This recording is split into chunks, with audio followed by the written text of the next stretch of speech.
Farmer north of Albany says she can't afford to pay overtime now that it is required in the state of Oregon. In 2022, lawmakers passed a landmark bill requiring overtime pay for farm workers. Well, since the beginning of last year, farms have had to pay time and a half when workers exceed 55 hours. Next year, that will go down to 48 hours. And then in 2027, workers get time and a half for anything over 40 hours.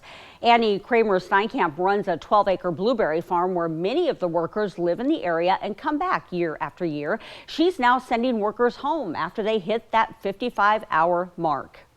So in ag, we've never had overtime. A lot of people come work ag in the harvest time to pretty much make the butter on top of their biscuit. You know, this is where they make their extra money in the year round that they can take home and spend it on extra stuff or help pay bills, stuff like that. But if we have to sit and we have to limit their hours, they don't get to help make that extra. Annie says the cost to grow a pound of blueberries is 50 to 60 cents. The cost to pick, pack, and ship that pound is about $1. When she sells the berries to wholesalers, she gets on average $2 a pound.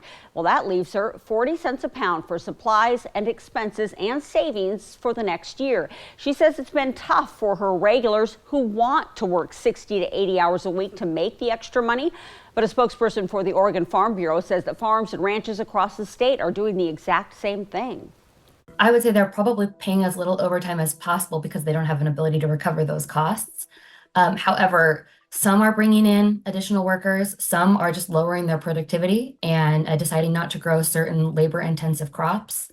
Others are mechanizing. I've heard from quite a few operations that they have invested in machines that can do that work and actually have resulted in significant cost savings. Not only a matter of equity and dignity and respect, but if we don't implement something, we also fear that people are going to choose to go to Washington or not come back, especially our migrant farm workers who are already saying, hey, I get paid overtime in this other state, and I'm questioning whether I'm going to come back again next year.